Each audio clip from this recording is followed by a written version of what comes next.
Welcome to Leatherbrains, the podcast for fantasy football. Now, introducing your host, Hunter Slapdog Amaruso, and Matthew Scotty Holtmeyer.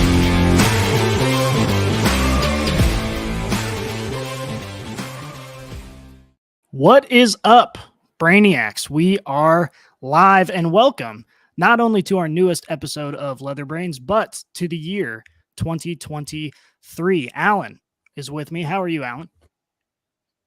I'm doing good, man. New year feels great. One of these episodes, that intro will be right with the names. Yeah, eventually. We'll figure that out one time. Well, when we first made the intro, it was just me and Hunter doing this, and obviously we've added on to our Leatherbrains team quite a bit. I think what we're going to do is just simplify it. We're just going to say, welcome to Leatherbrains, and that's pretty much going to be it. That way, anyone can host. We can bring in a person off the street to host, and it'll still be correct. That's going to be the goal. I love it. All right, so big news, huge news, actually, for everyone on Earth, but mostly for Yeti. He is not with us today because he is, I believe, on his honeymoon. Is that correct? That's where he went? I think he leaves Thursday, but in any case, he's on vacation mode. On vacation, yeah, because he did get married. Alan stipulated here in our show notes he is married to a girl, which I can confirm. I was there. But yeah, we had a nice little Leatherbrains reunion because all of us were there at the wedding, got to drink it up and party a little bit. So congratulations, Yeti. Alan, did you have fun at his wedding, or was it kind of a bad wedding? What do you think? It was okay. No, it was good. It was a great wedding. It was beautiful. It was a New Year's wedding, so not only was it the wedding and the reception, but then we all got together and brought in the New Year, which was fun. I believe Slapdog and I were doing tequila shots at like 11 a.m. I think was the starting time. So that was a marathon of drinking. So it was very fun, but it was as all weddings should be. Yeah, no, it was good. It was definitely a drunk fest. I noticed one of the things that was interesting in there is because it was a New Year's wedding, they had these like sparklers that would just shoot sparks. So like we're inside of a wedding venue and the ceiling was like a normal, like, I don't know, 9-10 foot ceiling.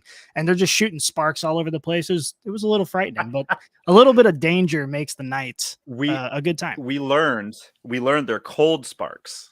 You could actually put your hand through them. So they were in no danger of... Yeah, never heard of it before, but the guy might have just totally been bullshitting me. He probably was. He didn't think it through. He's like, I'm gonna burn this motherfucker down. I'll tell everybody they're cold sparks. I'm gonna make some shit up. Those don't even exist, I don't think. All right. So let's talk some football. Obviously, this was a big week. A lot of Brainiacs either won or lost in their fantasy championships this week. Of course, we still have one more game that is happening tonight that may decide it for even more Brainiacs, myself included there. And I think you mentioned you're also in contention in a league as well, counting on some Bengals and some Bills to perform. But without further ado, hold on here. This is the first time I've hosted since we switched over to our new platform, so I got to find our drops. And I think this one is it. Let's get down to business.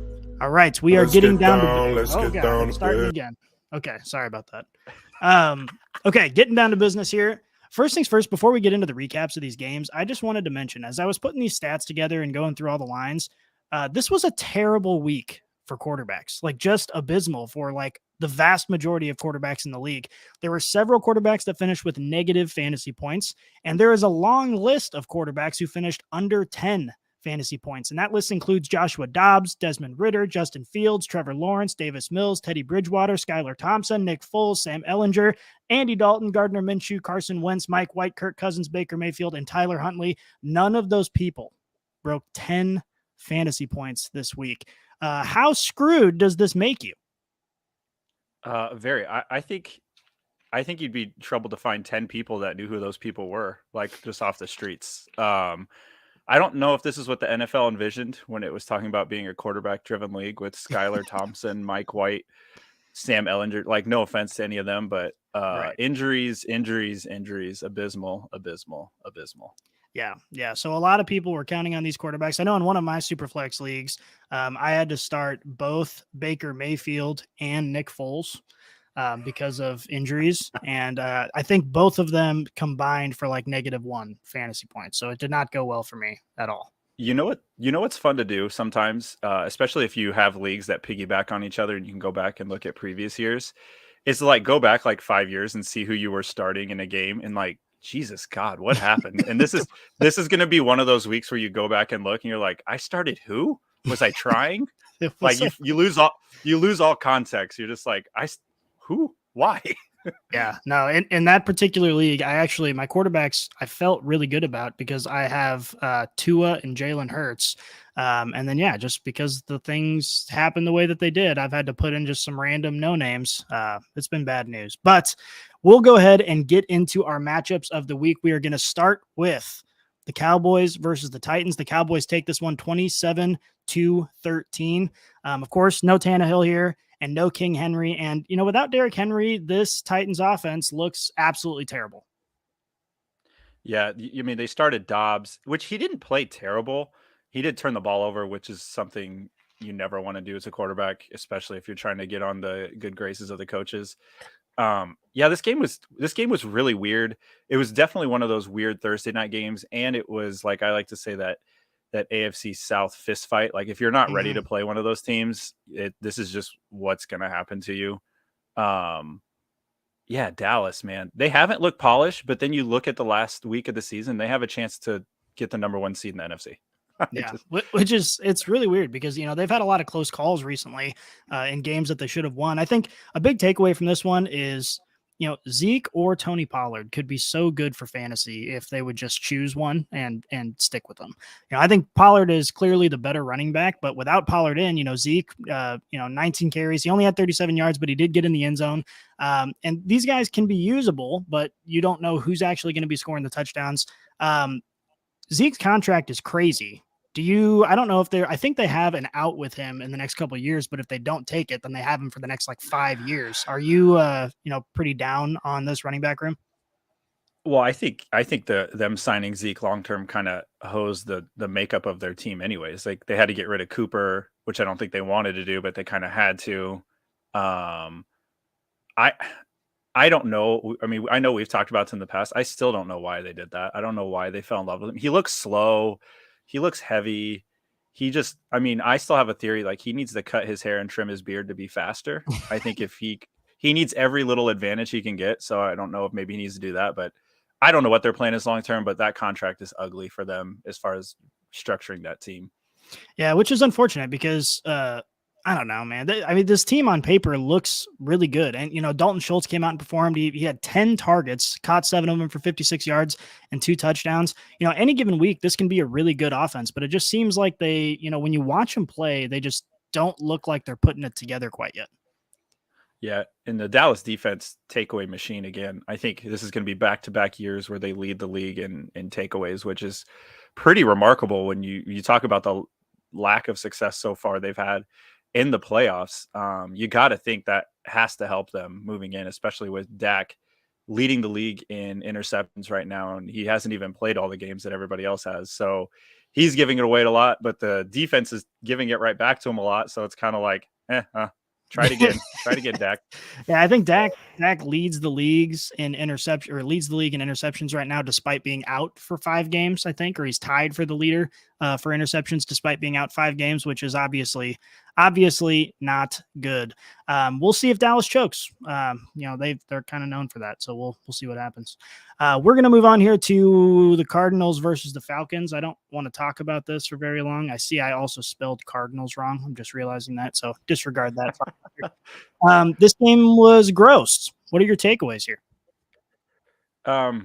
Yeah, this is I'm not sure this is what the NFL dreamed up with quarterback matchups with David Blau and Desmond Ridder.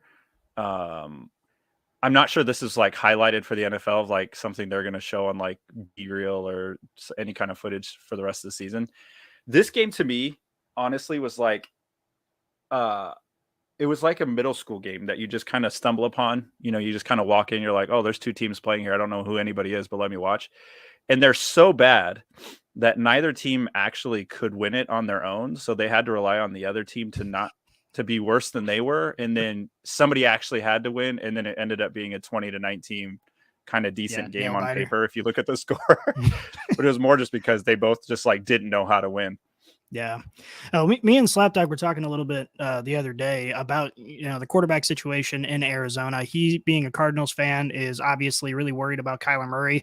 Given the time frame of his recovery, it's possible that he, if he wasn't a scrambling quarterback, it is theoretically possible he could be ready for the start of next season. But because of his skill set, nobody really expects that to be the case, and you don't expect him to be 100% for a long time. We were kind of just tossing around ideas of quarterbacks they might be able to pick up to handle the job in the interim. And I think Huntley from Baltimore would be a great fit for them. I don't know if you have any thoughts on that or have any other ideas of what they might do here in the offseason.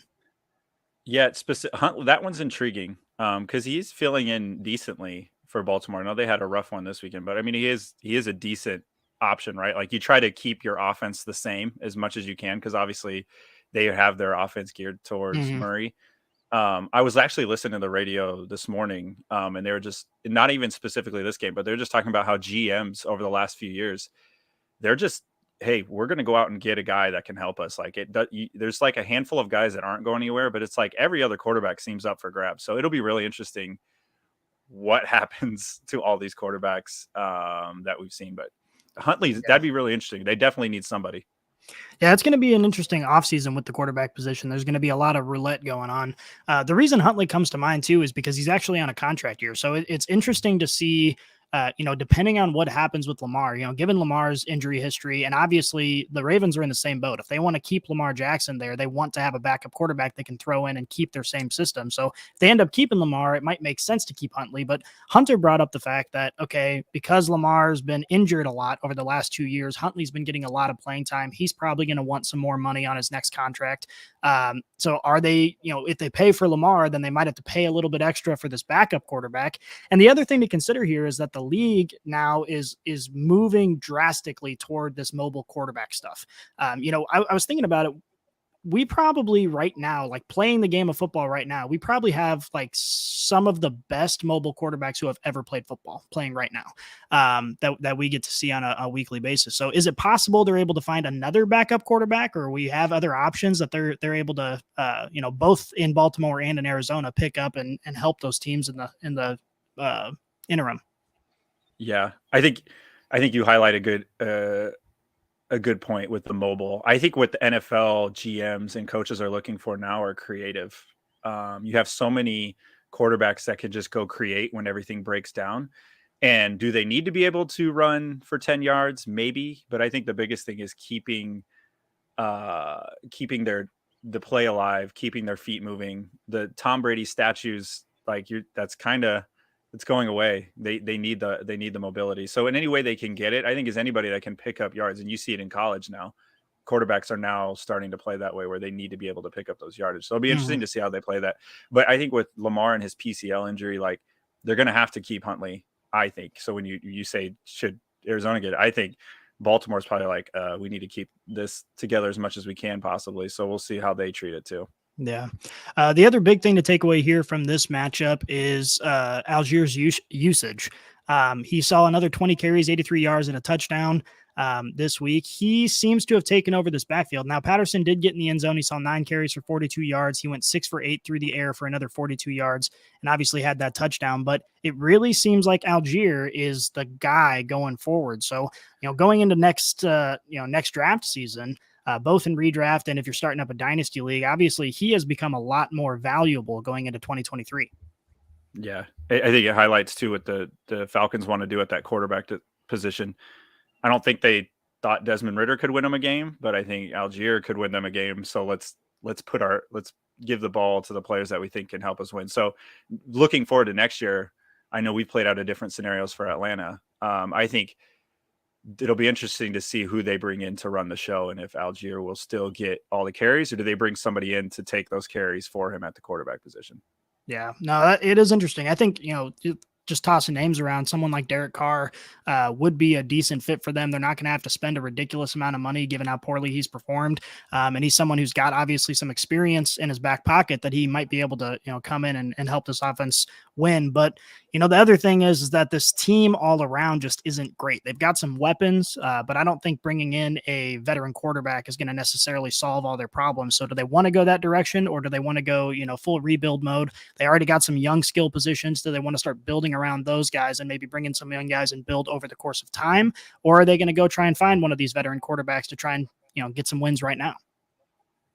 Yeah. Quarterback now, I'd say they go older, aging quarterback now, invest in the line. You got to get that line right. I mean, that's what it comes down to. That's football. Yeah.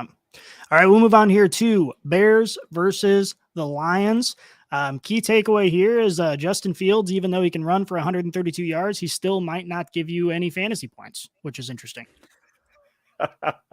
7 of 21 with a pick. The pick he threw, I don't know if you saw that video. They put Aiden Hutchinson might win defensive rookie of the year. I think is where we're leaning. We'll see. That's really interesting, but I don't know if you saw the video or not, but they put him out on the sidelines, like 10 yards deep, watching any out routes because they didn't want anybody to go out of bounds.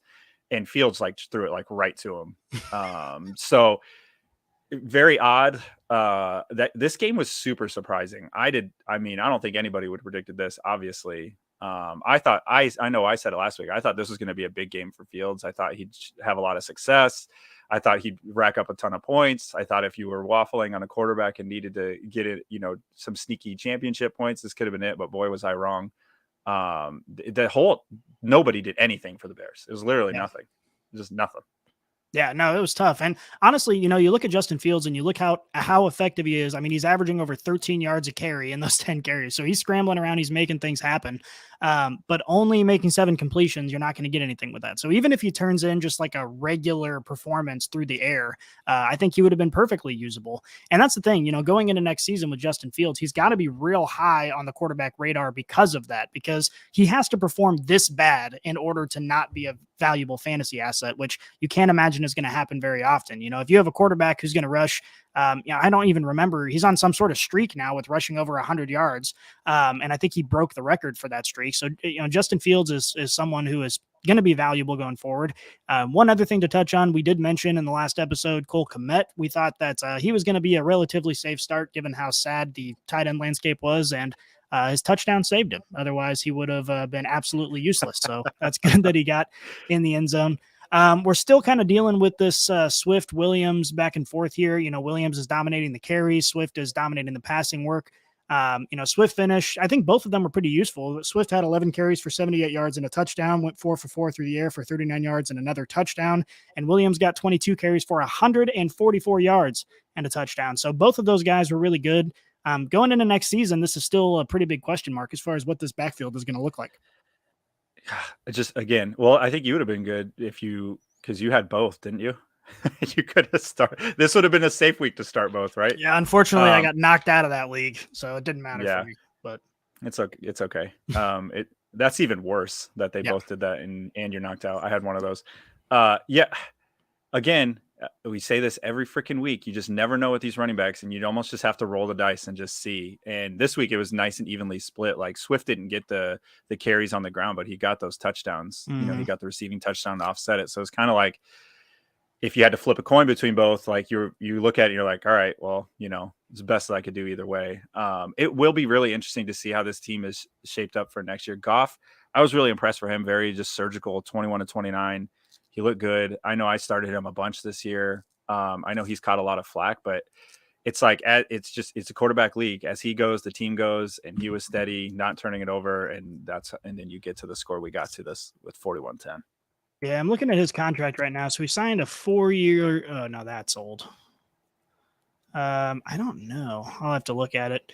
But I mean, that's the thing too, is that going forward, obviously one of the big issues that they've had is the lack of weapons. They have Amon-Ra there, but who else are they throwing the ball to on a regular basis? This offense though has been pretty good. I think they've exceeded expectations. And it's been annoying that Dan Campbell's been winning this much, but is what it is. I think you got to be happy if you're a Lions fan right now. Oh yeah, I think if you gave him and you said, "Hey, end of the season, you get to play the Packers to go to the playoffs," and it's you are the Packers. Do you want that? And I think any Lions fan would be like, "Oh yeah, fucking sign me up!" Like I wasn't expecting even to sniff the playoffs. So if it comes down to a basically de facto playing game, like yeah, give me that. And I think that's what's exciting for this Lions team. I, same radio I was listening to, they were talking about like, do they move Goff? Because they were just talking about how GM's like, we're not if you're not the guy, if you're not like a Mahomes or Burrow or Allen or you can get moved. Right. Don't think anything's safe. And if teams need you or they're willing to give up draft capital, like very interesting. So we'll see. I think this will be a fun offseason for QBs, but I think Goff's good enough for this team. Dan Campbell did pretty good this year. I think they have something to build on. And I think if you're an NFL team or an NFL fan, you just want to be like, all right, do we have something to build on for next year? And I think with both of these teams, you do. Even though this game wasn't great for the Bears, I think if you're a Bears fan, you're still optimistic about what could happen if you can get some weapons.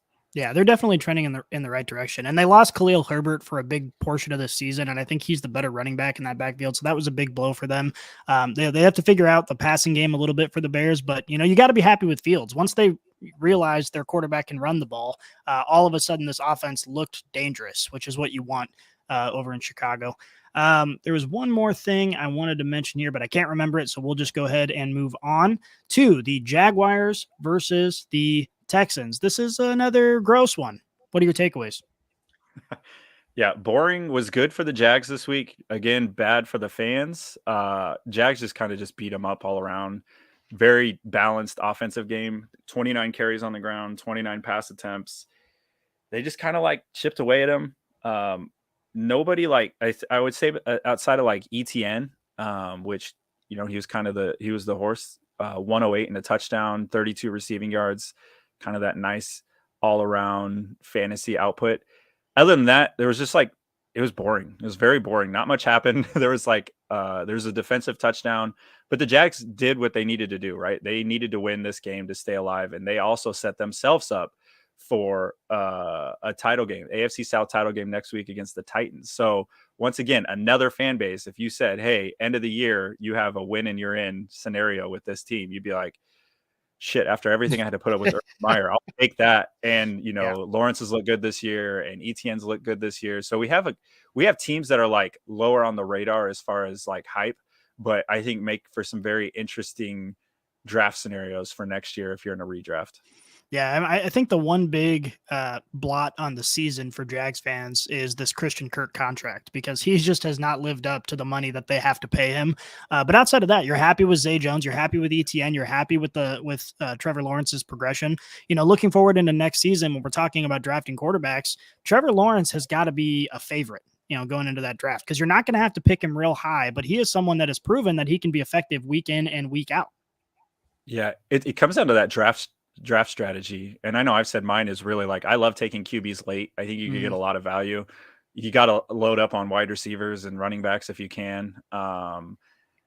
He's definitely fitting that mold of somebody that I might take I might try to take a couple QBs. We'll see. You never know how these things play out, but he definitely is going to be that. And Kirk, he reset the wide receiver market and then did nothing. So he totally he hosed the Titans because they had to lose AJ Brown because he had to sign one.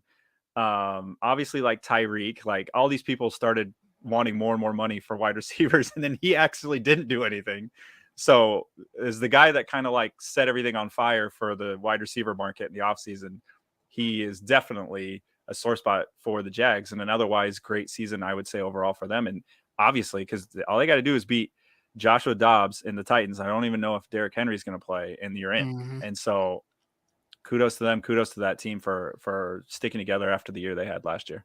Yeah, that'll be an interesting matchup. Assuming Derrick Henry's on the field, I think we're in line for a good game there. I did just want to take a moment and say suck it to Hunter, who I believe is listening while he drives back home to South Carolina.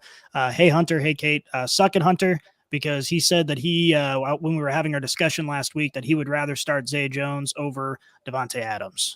So we'll talk about that a little bit more, but I just wanted to go ahead and throw that out there. Now we're going to move on here to the Broncos versus the Chiefs. Now, Hunter says we're not a Chiefs podcast, but right now I think we're a Chiefs podcast right at this moment with me and you, the only ones on camera. Yeah, we can sound off for just a little bit. I know we have some people that definitely follow us on Twitter that don't want that, and so I still have my helmet still covered up with the Raiders logo. I didn't even notice. I didn't change that. I didn't change it. Again, another one possession game for the Chiefs and the Broncos. It's just rivalry. Correct. They play hard, and I think we would have liked to see this one a little bit more on the other end, but you never apologize for winning in the NFL. The Broncos now have lost 15 in a row to the Chiefs, from Alex Smith to Mahomes to now. That's 15 in a row. And I think as Chiefs fans, after getting our ass kicked with, through Elway, and then them, fast forwarding, and then Peyton Manning, and the Chiefs having to suffer through our shit show of quarterbacks that we've had, I don't feel like 15 in a row is enough for me. Maybe 30 in a row, and I'll say we're even. But we'll see. But this was a good game. A lot of good fantasy points. Again, McKinnon, a couple touchdowns. This man is just on fire at the end of the year for the Chiefs, on fire for fantasy. I mean, I'd love to hear the teams that won because of McKinnon, kind of a late find, kind of stabilize a very sideways running back year, I would say, from top down. But Russ, I want to talk about Russ because he, in his 2 games against the Chiefs, has thrown for 4 touchdowns, 2 rushing touchdowns, and 2 picks in the 2 games. He has stepped, and I don't know if it's because the Chiefs are that bad, probably, on defense, but this definitely seemed to be like, obviously, like when you're playing Mahomes or the Chiefs or something, you circle it. But I think if I'm a Broncos fan and I'm looking ahead to next season, and I look at the shit show that was this year, I don't think personally Russ is as bad as everybody thinks he is. I think it's a change of scenery. It's culture shock. He had never played for anybody else other than Pete Carroll. And you look at what Pete Carroll's done for Geno Smith, and then you look at Nathaniel Hackett. You can't tell me that those are equal. And as great as quarterbacks are, they're only as good as the coaches that allow them and put them in positions to win games. And I'm optimistic for the Broncos for next year. I think for us as Chiefs fans, seeing as close these games were, I think we're going to expect more of the same. I'm optimistic for Russ for next year on a bounce back. So as much as people would like to throw dirt on him now, I think this is highlighting that he can still do it. He's still more than capable of doing it for them. Yeah, I mean, he's in as weird as it is to say, he's in kind of a good situation because they're on the bottom floor right now. There's only one direction to go, and you have to imagine that with more time spent in the system. And the other thing too is that he's getting pressured on every play. Like he's not coming in and making amazing plays because he doesn't have time to throw. Now he's demonstrated he's had trouble with pocket awareness as well. But again, new system, and we made these same excuses for Trevor Lawrence with Urban Meyer. You come in and you have a bad coach who doesn't put you in a position to win, and you don't do well, and then you come back and you bounce back, and we say, oh, okay, this is what you can do. And we've already seen what Russ can do. So, I agree with you. I'm not, my expectations aren't through the roof for this organization, but they certainly have weapons. We've seen that Russ can be a successful quarterback in the past. And I think there's a good chance that, they start moving in the right direction. At least they have to hope so, because they're stuck with Russ for quite some time. So the one thing here I did want to mention is McKinnon. So we've talked a lot about waiver wire darlings throughout the year.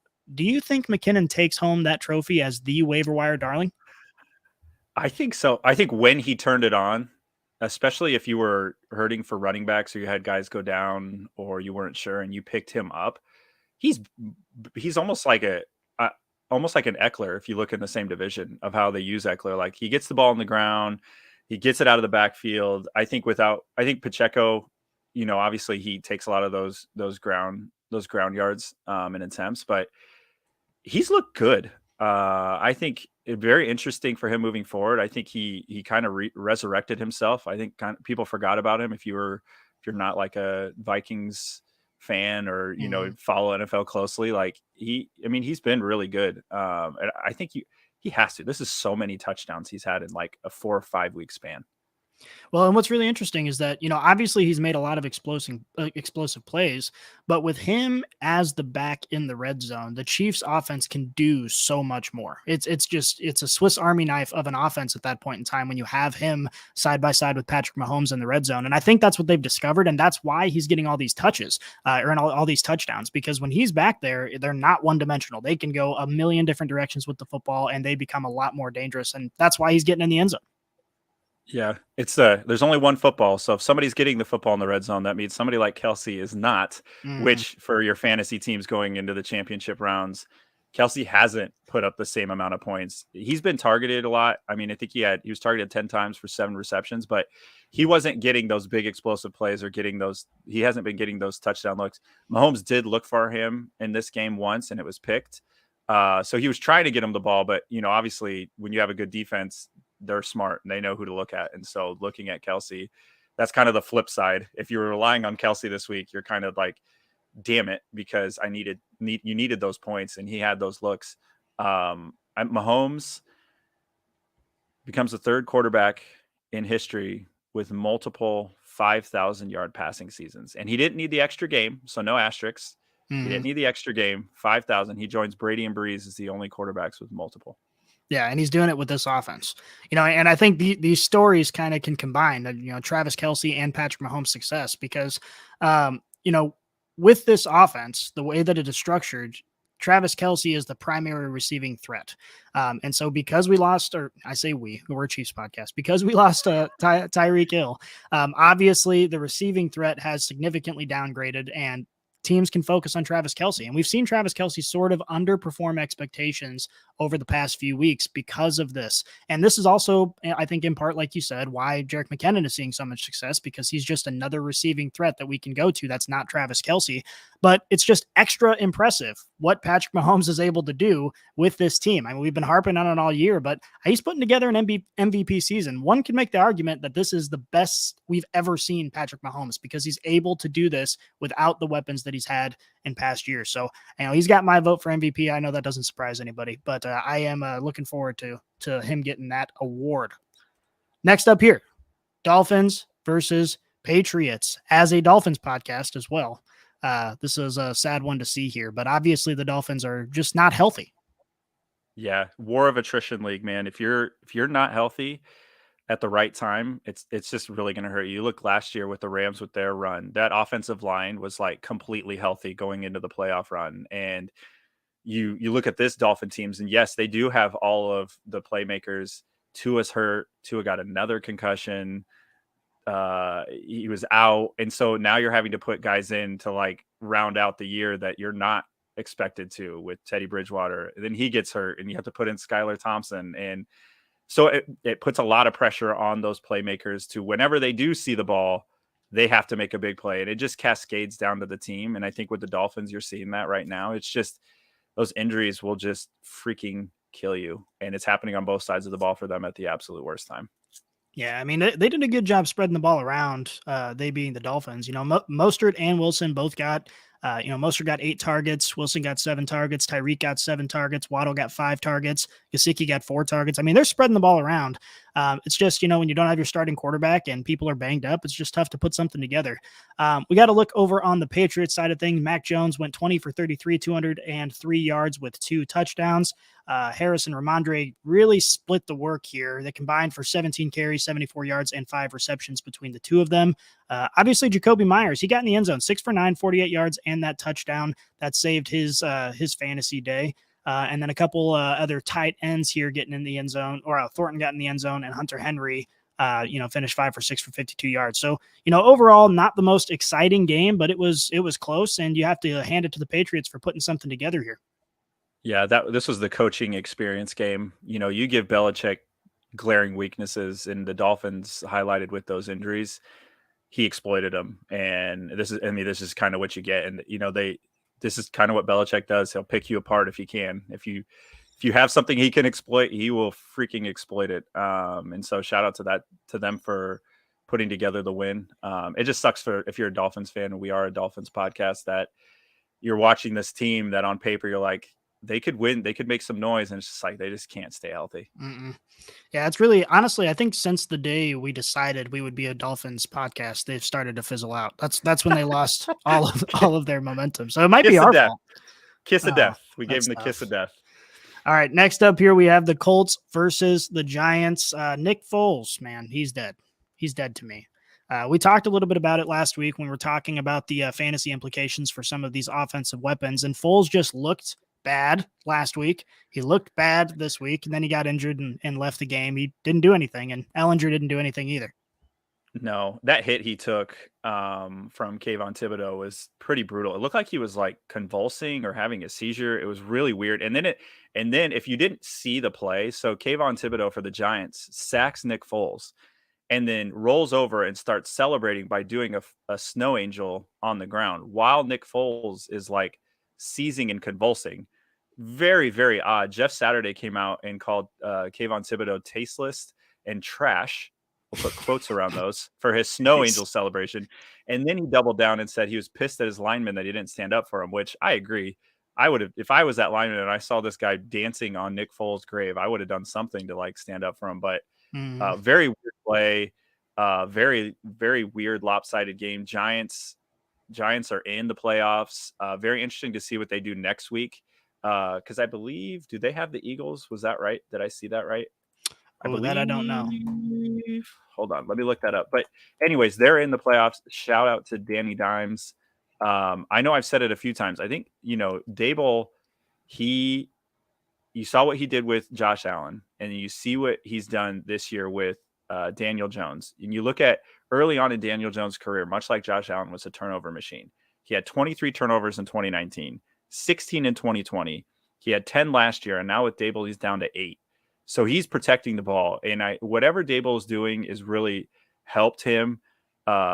He dimes on the ground with 2 touchdowns, through the air through 2 touchdowns. He's another one for next year. Kind of like, okay, if I can get this production out of a quarterback and get late round and get some value out of wide receivers early, is something I definitely look at.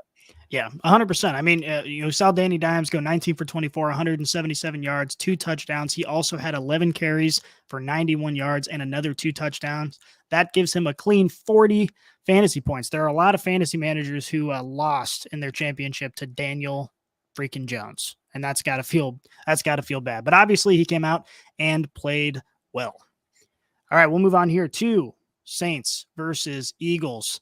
Oh God, that's all I got to say here. Oh God, this is our quarterback matchup of the week. These two quarterbacks combined for 0.92 fantasy points. That's under 1 point between Dalton and Minshew. That's depressing. Andy Dalton went 18 for 22, 204 yards, 1 interception, and took 6 sacks. He finished with negative 2.04 fantasy points. Yikes. And Minshew, his touchdown to AJ was really AJ.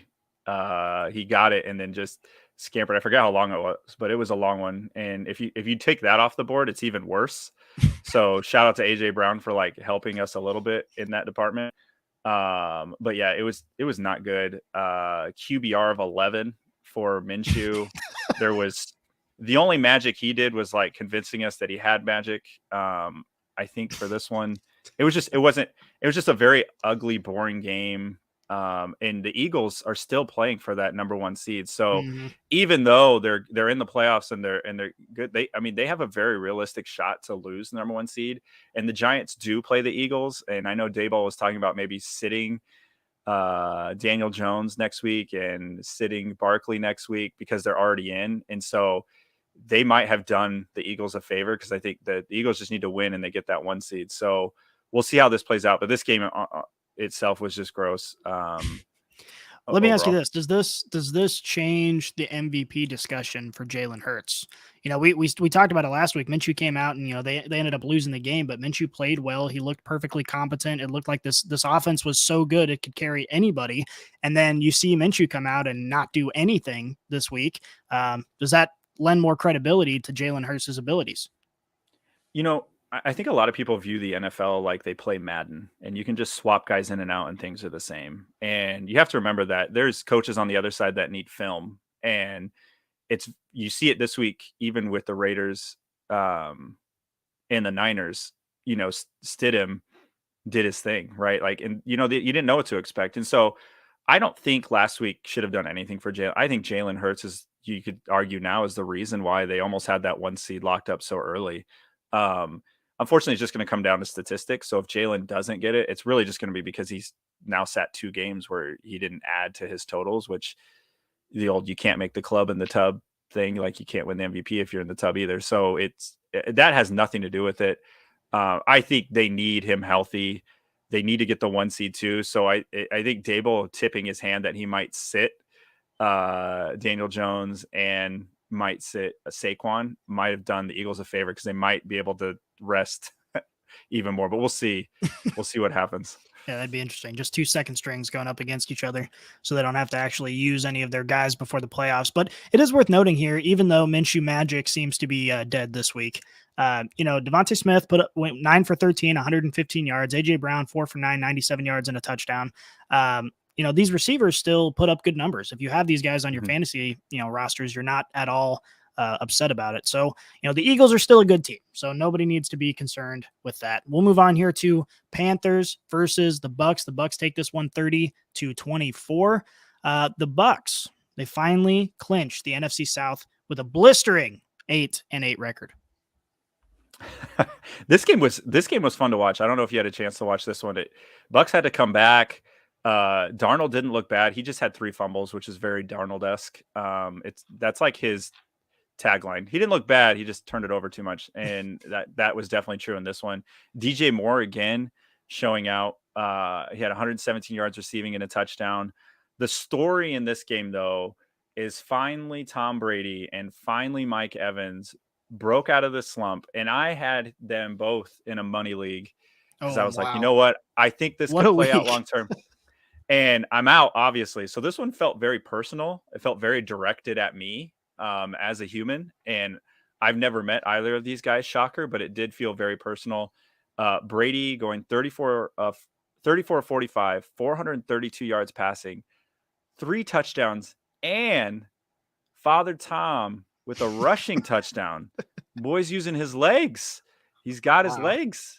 And then Mike Evans, of course, 207 yards and 3 touchdowns. I think I saw it was a top 10 performance all time. And of course, these just happen for me personally. But shout out to them. I mean, peaking at the right time? Question mark maybe for the Bucks. Well, kind of for the Bucks, not for you, and not for a lot of fantasy managers. I think probably in fantasy leagues all over the country, we've got these guys going off on a team that is no longer playing, which is sad. I did want to note here, Mike Evans, he broke his 10-game touchdown drought. That is the longest of his career. And he has never gone more than 6 games without a touchdown since 2017. So he is someone who's obviously been underperforming this year, and you can blame it on whoever you want. But it was good to see him make the comeback and get the job done here. Let's talk about Tom Brady for a second, just, kind of teasing the offseason here.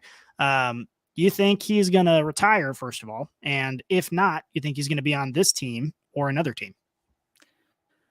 No, he's not going to retire. Now that he's no longer married, he has a lot of free time, so I don't know if he wants to retire. Also, it's kind of like if you've ever gone and shot hoops, like the way this season went for him, you never want to end on a miss. Like, you never want to leave the gym when you miss the shot. And I think for him, I don't know if he wants to leave the game with this kind of year. We'll see how the offseason plays out. I know there's a Nick Wright, I forget what show he hosts, but he called it weeks and weeks ago. He's like, this is setting up for Tom Brady to beat Dallas and then beat somebody else and get to the Super Bowl again, isn't it? And we'll see how the offseason plays out for him. I think if they make a deep run, it may cloudy that discussion. I think if they're a one and done, I like Slapdog's Jets prediction. I know we talked about a lot this weekend. And so to answer your question, no, he does not retire, and no, he is not on this team. Interesting. All right, just another cog in the quarterback roulette that's going to go on this week, or this offseason. Okay, we're going to move on here to the Browns versus the Commanders. Very, very exciting matchup here. Browns take this one 24-10. Deshaun Watson, is he getting better? What do you think? I don't know. When LeBron puts out a tweet, complimenting your performance, I think that's that's trending in the right direction. I don't know. LeBron, I don't know if that's a kiss of death too or a seal of approval. Not sure which way to go with that, but he did throw for 3 touchdowns, so that's good. They're finding the end zone. Not a ton in the yardage department. 169 yards, nice. 8 carries for 31 yards. I know I said it earlier in the season, but like even when he came back, it's just that game speed. He's been out for too long. I think he needs an off season. I don't think you can fully say yay or nay on him this year. I think he's shown flashes where he could be his old self. He definitely needs that off season.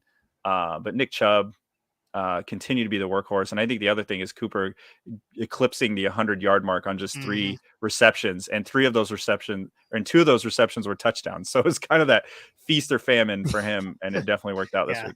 That is the mark of efficiency right there, going 3 for 4 for 105 and 2 touchdowns. Everybody performed decent here except for Njoku. Njoku only saw 3 targets, only caught 1 of them for 21 yards. Very disappointing day for him, but the rest of this offense looks like it's working just fine. But let's talk about Carson Wentz here. So obviously he did terrible. I think he was another one of these quarterbacks that put up negative fantasy points.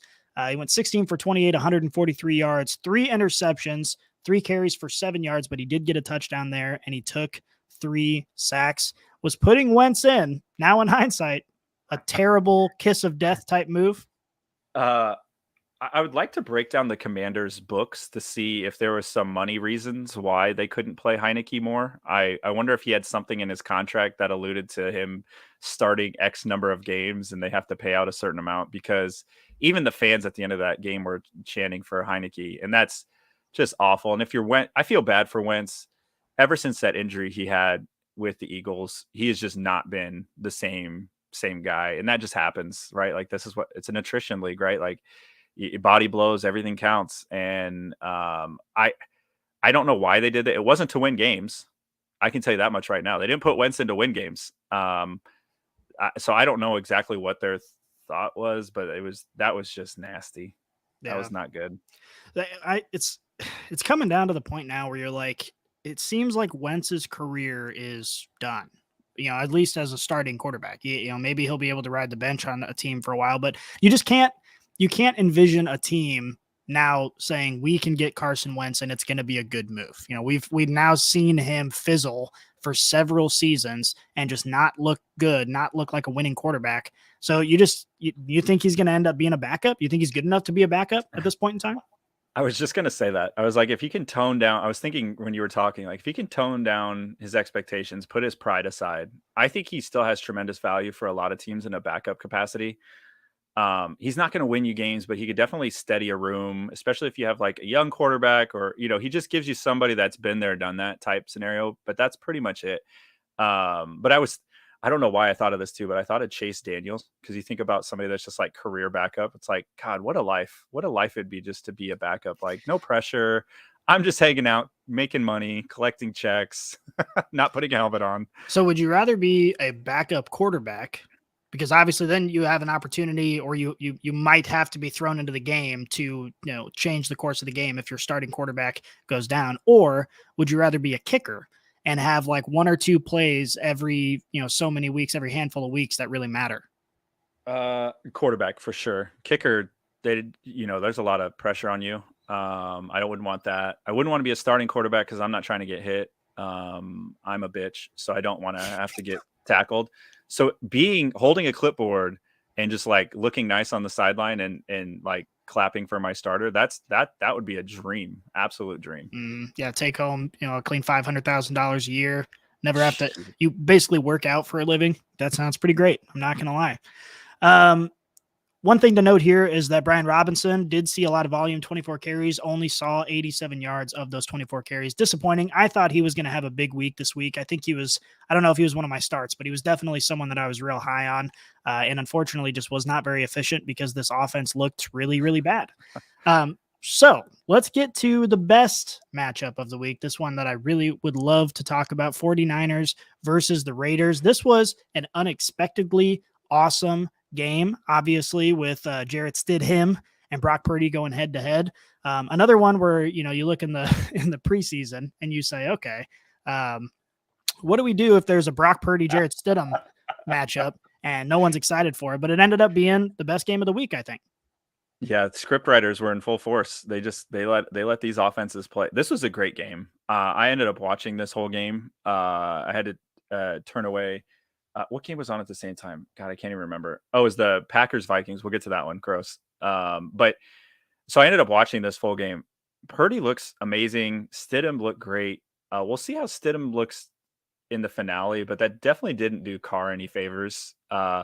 I saw a stat, the number of 350-yard passing games this season for Carr, 0, Stidham 1. And that was against the Niners, who healthy, a great defense. I know we talked about it last week about what they could do, but I was impressed. I thought it was neat.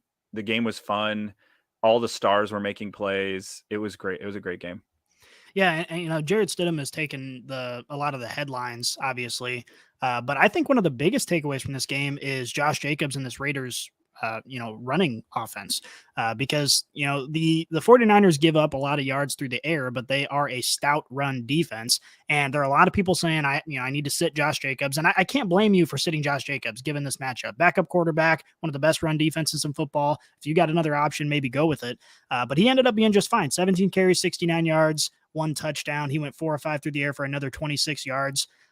He actually has the most rushing yards of any single player against the 49ers defense this year after that game. So he definitely overperformed expectations. Yeah. It helps when you draw praise from probably the defensive MVP in the NFL this year from Bosa. And he said in a quote, the post presser, that Josh Jacobs was the best running back that he's seen all year. And I mean, we could probably go through the list and you might be able to say, duh, but to have a peer say that about you, and Josh Jacobs obviously he's in a contract year. He didn't get picked up, playing for a lot. Shout out to him, man. I mean, he's really kept this Raiders team afloat, been consistent. He's been the man. I'll be interested to see what happens to him, but definitely he was playing his ass off this week. Yeah, he's going to be highly sought after. So I do think we have to talk about this hot take. Apparently, it was a hot take that I had last week. We had a lot of brainiacs trying to sit Davante Adams. And I said at the time, I understand the thought process here. You have a backup quarterback coming in. You're playing a very good defense. But the fact remains that the 49ers give up the 4th or the 6th most points to fantasy wide receivers week in and week out. They are a team you can throw on. And in fact, a team you have to throw on if you want to win because their run defense is so good. And Davante Adams is one of the best wide receivers in the league. So why are we sitting him? Why are we doing that?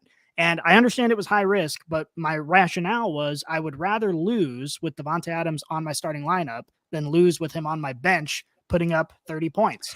And guess what? The guy came out and put up 30 points. And there are a lot of brainiacs out there who were yelling at me on Twitter saying that it was dumb to start him. And, oh my gosh, there's a backup quarterback. It's Jared Stidham. What the hell are you thinking? And those people probably lost in their fantasy championships. And I just wanted to bring that up. I'm not spiteful. I just wanted to bring it up and just let you know. You should talk your shit on this one. People were taking big steamy shits on that take. And you put the stats together. You tried to tell them it worked. It played out. Kudos to you, man. I mean, that seeing Adams, which isn't surprising, right? Like the stars want to play their best against the best, and this was the best. And then you see Adams, making ridiculous circus catches and just steadying but Stidham, man, he definitely came out and he was not scared at all, which is, I think the Raiders need. The Raiders should have won this game. That the Raiders defense again let them down. But they should have won this game, and their offense did everything they could to make that happen for them. Yeah, no, it ended up being a good game. Obviously, the whole offense exceeded expectations, and maybe the biggest takeaway from all this is this looks really bad for Derek Carr, unfortunately for him. All right, but we'll go ahead and move on here to the Jets versus the Seahawks. Seahawks take this one 23-6. Mike White, what happened? What happened, Mike White? I don't. Do you want me to be Mike White? Should I answer on his behalf? If you'd like to, yeah, you're welcome to. It's the end of the season. My head coach benched me earlier. I'm hurt. I don't really care. They're gonna hose me like that. I was supposed to be the savior. I got hurt. It's just I don't know. The fumbles and the interceptions, man, that'll put you right back in the doghouse really quick. I'll be interested to see like Jets fans takes because they're ruthless. But the Seahawks team is good. We saw the Seahawks defense last week against the Chiefs and Mahomes, and they bottled up Mahomes in that offense for a long time. So it shouldn't be like a complete shocker to anybody that they were able to bottle up Mike White. Expected a little bit more out of that offense, but again, it's the dog days, man. Everybody's hurt. It's the end of the year. And if you're a team like the Jets and they're out of playoff contention now, it's just a lot of things cascading on them. But shout out to Geno Smith, man. He's Pro Bowler for a reason. Kenneth Walker doing his thing. I would love to see him get in the end zone once, but that Seahawks team's good. And you just caught like a ailing Mike White and a team just struggling down the stretch. No, it is unfortunate. I mean, you look at this Jets team and you think of what could have been if the Breece Hall injury didn't happen. Even just in this game. I mean, the Seahawks are notoriously bad against the run. You have an elite running back running up and down on them that opens up the passing game. You have Mike White playing instead of Zach Wilson. Everything changes. And I think that could be the case for a lot of their matchups this season. That injury was key. But still, it's hard to make an excuse for Mike White. 2 interceptions, a fumble. He took 4 sacks, negative 5.04 fantasy points. Tough look for him. All right, we'll move on here to the Vikings versus the Packers. This was a surprising one, kind of, unless you're in the camp that the Vikings are frauds. But the Packers are really putting together a solid end-of-season run. Yeah, I mean, Packers fans, I would love to get some Packers fans on here to chat through. Like, they had to, because I know for me, whenever my teams are kind of out of it, I just kind of make peace with it and move on. Like, all right, not our year.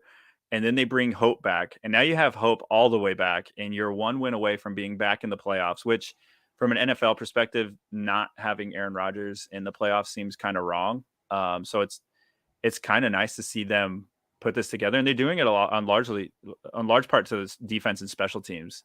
The shutting down Jefferson this game. I have a note here on Justin Jefferson that we'll get to here in just a second. But Packers being all but dead in the water, they have a chance to get into the playoffs. And from the Vikings standpoint, if you were I think everybody's on the boat that they're quote unquote frauds. I mean, the statistics would kind of back that up. It's not like a leap anymore. And I don't think they're frauds. I think they just need a lot of off script things to go right for them. And they started this game with all of the off script things going wrong for them. You had the kickoff return, you had the pick six, you had linemen going down.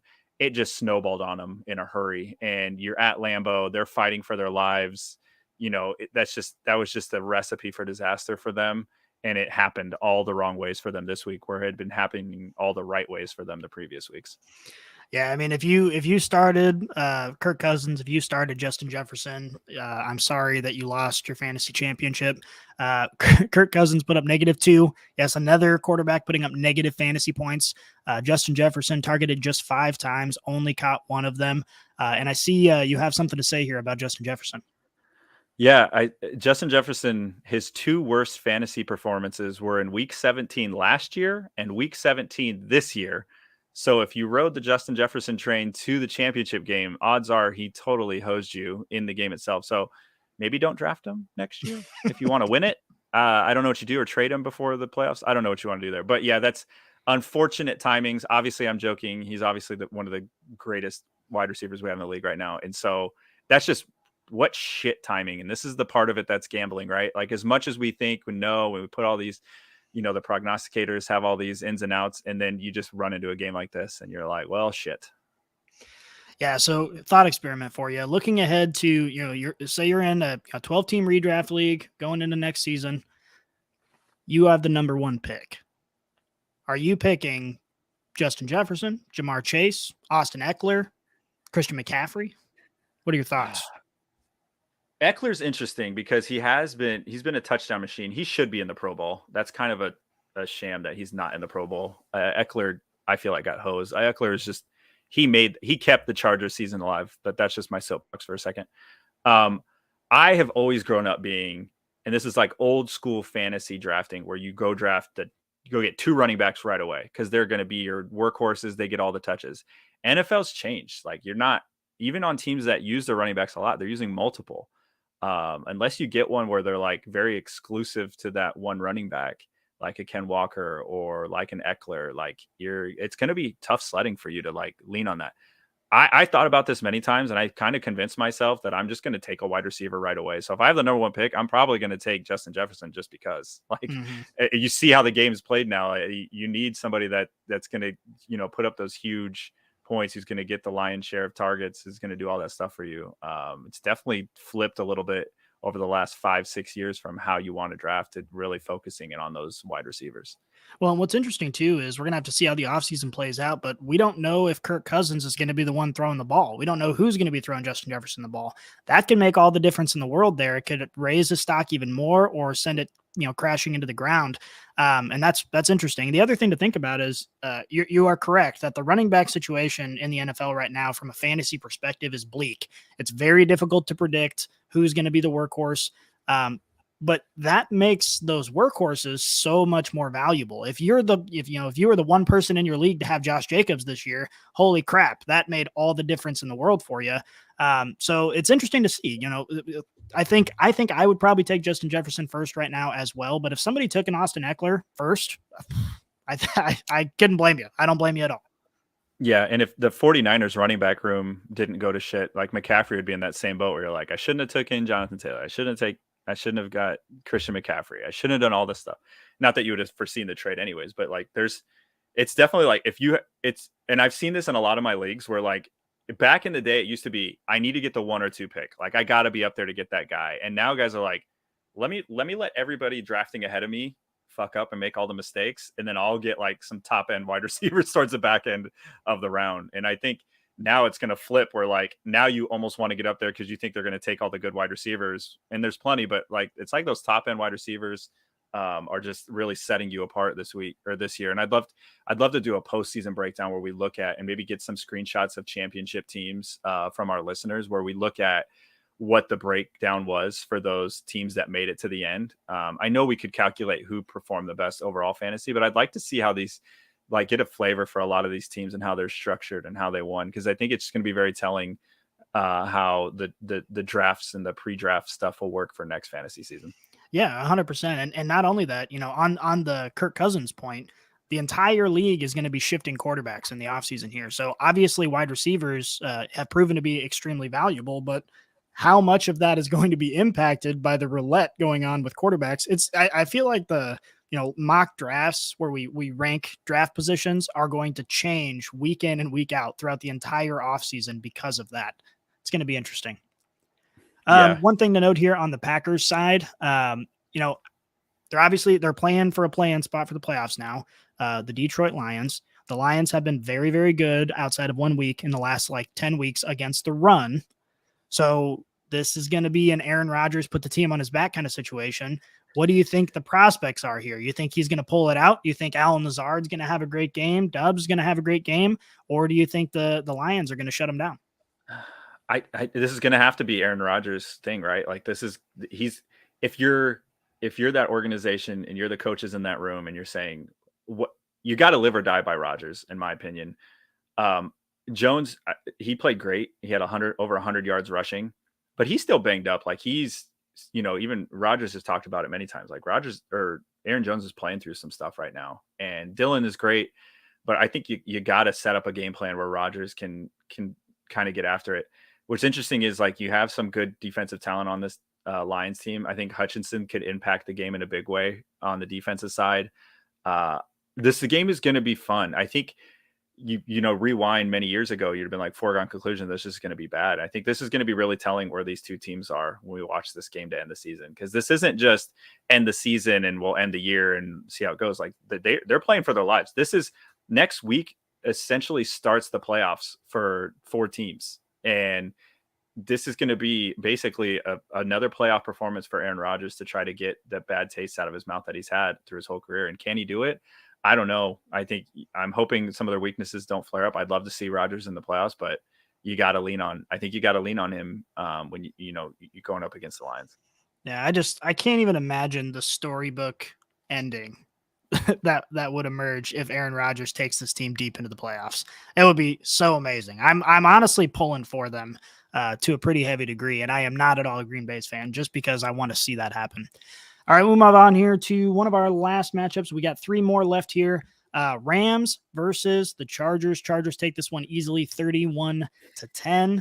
Yeah. What are your takeaways here? I mean, do you have any at all? Eckler again, 2 touchdowns, over 100 yards rushing, almost 40 yards receiving. This was just the Chargers did what the Chargers should have been doing all year. They played great defense. Yes, it was against Baker Mayfield, but they shut down what they had to shut down, and their stars performed. Herbert, a nice little warm up for the playoffs. I don't know if we'll see him next week, and so I think this is how the game should have gone. And honestly, like, it makes what happened last week against the Broncos seem even stranger. Like, how did they do that to that defense? Again, really odd. But Akers, again, down the stretch here, we talked about it last week. Like, what do we do with Akers next year? Over 100 yards. Not falling for that trap again, man. I was on Akers all offseason, and he absolutely fucked me. And I just don't think I can do it again. But you're right. I mean, he's really making a case for himself to be a very usable option if he stays on this team. You sound like a lover scorned. I am. You know, it was tough. It was tough, man. But Akers did get his in this one. Yeah, he did. 19 carries, 123 yards, caught a reception as well for 10 yards. So obviously he was usable. Not very many other people were usable. Malcolm Brown, he had 1 carry for 23 yards, and that 1 carry was a touchdown. Baker Mayfield put up 0.08 fantasy points. Another quarterback that doesn't exist this week, which is disappointing. All right, we're going to move on here to Steelers versus the Ravens. Kenny Pickett does fine. Gets in the end zone kind of once, 168 yards, 15 for 27. Najee actually looked pretty efficient in this one. 22 carries, 111 yards, went 2 for 3 for another 12 yards and a touchdown through the air. So that's good here. What are your takeaways on this one? I was encouraged with Pickett, honestly. I think the Steelers might have something going into next year. I know on the stat line it doesn't really show that, but I think they might have found something here down the stretch that they kind of like. It's not sexy because it was 16-13, but it gets the job done. Pickett just kind of showed some moxie down the stretch. You know, he had to lead a late drive. He did it. Steelers are still alive for the playoffs, believe it or not. That's another team that was all but buried. I think they were like 2-6 at one point. And again, like, I think much like the Packers, was kind of like throw dirt on them. But Tomlin, shout out to him and the coaching job he's done with that team. They're also getting healthier, which is kind of a sign. And so, yeah, I'm encouraged with Pickett. I'm not going to draft him. I think if you're a fan, you're encouraged. I don't think he's draftable at this point, but the rest of the team, Najee, I know we threw dirt on him too. They got to be queuing on him, but he's kind of steadied the ship too. So again, another, I think like Akers, where we were kind of like, I don't think Slaps was high on Najee, but I know a lot of people were taking Najee kind of high. And to see him kind of put it together down the stretch is interesting. But we'll see. Steelers are still fighting. Yeah. Well, here's the problem with Najee. I mean, this game is kind of an outlier as far as his efficiency goes, because even games where he puts up usable fantasy totals, you're still seeing him average, 2.9 to 3.5 yards per carry. And that's something, unless he's going to be used heavily in the passing game, which he was with Big Ben, I just don't think you expect Najee to be, worth high draft capital. I think he's going to be someone next year who goes in the 5th round, where hopefully that's where he should be. And hopefully he turns in a couple game winners for you. But outside of that, man, he's going to put up 10 points and you're just going to have him sitting as your RB2. I think that's where he belongs on fantasy rosters. So, but we'll see if this offense, continues to get better. And, Najee obviously was efficient this week against not a pushover defense. If he's able to string together a couple games, then, maybe he might be worth looking at. All right. Final game on the slate, the one that is happening tonight. Let's talk a little bit about this. If you're listening live right now, then you can feel free to participate in this discussion. If you are listening on Tuesday, then you can decide if we were right or wrong. Who do you have winning this game, and how do you see the game going? Oh, I've thought about this one a lot. I know we were doing the show notes, and I put in here, like, I could see it being really high scoring. I could see both of these quarterbacks just like slinging it around the yard and putting up points. Like, they got weapons all over the field, and I could see it being really low scoring. And to me, I think it's just a testament to how good these two teams are. Like, this very well could be an AFC championship game preview, depending on how things shake out in the playoffs and what the seeding looks like. But this could very well be that. I like the Bengals, the late field goal. to win the game. Burrow has been in these positions many times, and he's shown what he can do under in crunch time. And I think I'm going to rely on that. No knock against Josh Allen. I've just seen Burrow do it already a handful of times and seal it. And so I think that's just where I'm going to lean. I think there's going to be a lot of points putting up. I think there's going to be a lot of fantasy managers that are going to be sweating this out, especially if you're trying to protect a lead going into this game. I know, shout out to both of us. We need some guys to put up some points. So yes, I'll light some candles, say some prayers, do what I need to do, see if we can get ourselves some wins here. Yeah. I told my wife that she is not allowed. She's got to sit down on the couch when this game starts. And if my fantasy team starts putting up some points, she is not allowed to move. She has to watch the entire game with me. But if we start to lose, then she's got to go into the other room. So that's kind of the deal that we're making. I personally need Joe Burrow and T. Higgins to absolutely go off. That stack has been carrying me throughout the season to this championship moment. And currently, I need them to put up a lot of points to have a chance because the rest of my team did not perform well this week. But I also think that this week is going to be a reminder of why Stefon Diggs is Stefon Diggs, because we saw him not perform at all last week. I think he only saw like 2 targets, which is very, very unusual. I think Stefon Diggs is going to come out here and get in the end zone at least once, maybe twice, and put up 100 yards receiving. I think he is going to carry a lot of people to victory in their fantasy championships.